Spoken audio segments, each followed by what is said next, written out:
नमस्कार, मराठी अपडेट गुरु या यूट्यूब चॅनलवर मी ओमकार संपूर्ण महाराष्ट्रातील लाडक्या बहिणींचा हार्दिक स्वागत करतो। मुख्यमंत्री माझी लाडकी बहीण योजनेसंदर्भात प्रत्येक लाडक्या बहिणींना खात्रीशीर माहिती आपल्या चॅनलवरती दिली जाते। कालच्या मोठ्या घडामोडी आपण आपल्या चॅनलवरती सांगितल्याच आहेत। तर लाडक्या बहिणींना सध्याचा प्रश्न पडलेला आहे, आपण या संदर्भात प्रॉपर अपडेट देतच आहोत की मे महिन्याच्या हप्ते वितरणाचा GR आणि हप्ते वितरण कधी होणार। तर याच पार्श्वभूमीवरती आपण मागील काही व्हिडिओ देतच आलेलो आहोत आणि काल मोठी घटना घडली। सन्माननीय मुख्यमंत्री आहेत तर यांनी या संदर्भात स्पष्टीकरण दिलेलंच आहे। तुम्ही देखील या संदर्भातले व्हिडिओ पाहिलेच असेल। तर मुख्यमंत्री माझी लाडकी बहीण योजनेसंदर्भात KYCची मुदतवाढ होणार नाहीये, अपात्र लाडक्या बहिणींना पुन्हा संधी नाहीये आणि त्याचबरोबर संपूर्ण महाराष्ट्रातील ज्या लाडक्या बहिणींना मार्च आणि एप्रिलचा हप्ता आला नव्हता पण खरोखर निकषांचं पालन करत आहेत अशा लाडक्या बहिणींना पुन्हा कागदपत्र फेर तपासणी केली जाईल आणि त्यांना केवळ पात्र केलं जाणार आहे। ज्यांनी KYC केलेली नाही त्यांना कुठल्याही प्रकारची संधी मिळण्याची शक्यता नाहीये। आणि राहिला प्रश्न मे महिन्याच्या हप्ते वितरणाचा, मे आणि जून महिन्याचे हप्ते एकत्रित 3000 रुपये मिळणार अशा प्रकारची देखील अपडेट मोठ्या प्रमाणावर व्हायरल होत आहे। हप्ते वितरण सुरू झालेलं आहे, अशा व्हिडिओ देखील मोठ्या प्रमाणावर येत आहेत। त्यामुळे संपूर्ण महाराष्ट्रातील केवळ पात्र लाभार्थी जे आहेत 1,60,00,000 किंवा 70 लाखाच्या आसपास ज्या लाडक्या बहिणी आहेत त्यांना जो हप्ता आहे तो येणार आहे। आणि यासाठी तुम्हाला काही करायचं गरज नाहीये, फक्त निकषांची काटेकोर अंमलबजावणी करायची आहे।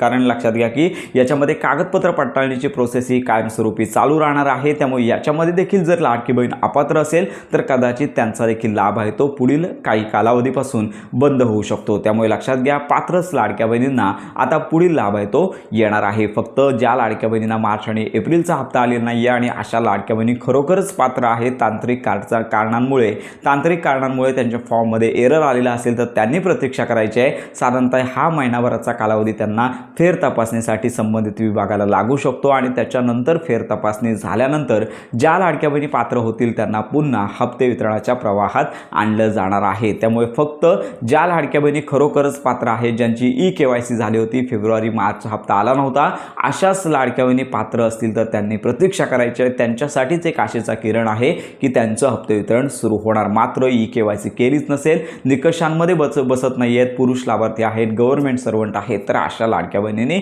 लाडकी बहीण योजनेचा लाभ आहे तो आता सोडून द्यायचा आहे। तर अशा प्रकारची अपडेट आहे। साधारणतः मे महिन्याचा हप्ता आहे जो जून महिन्याच्या दुसऱ्या ते तिसऱ्या आठवड्यामध्ये वितरित होईल। सध्या तरी लक्षात घ्या की मिळालेल्या माहितीनुसार हप्ते वितरण आहे ते उशिरा होण्याची शक्यता आहे। आपण या संदर्भात देखील माहिती घेत आहोत। तर अशा प्रकारची आताची महत्त्वाची अपडेट सर्व लाडक्या बहिणींपर्यंत नक्की शेअर करा। मे महिन्याचा हप्ता केवळ पात्रच लाडक्या बहिणींच्या आधार संलग्न बँक खात्यामध्ये जमा होणार आहे। तर या संदर्भात माहिती आपण घेतच आहोत। तर अशा प्रकारची महत्त्वाची माहिती सर्वांपर्यंत नक्की शेअर करा। योजना संदर्भात खात्रीशीर माहितीसाठी आपल्या मराठी अपडेट गुरु या यूट्यूब चॅनलच्या कनेक्टमध्ये राहा।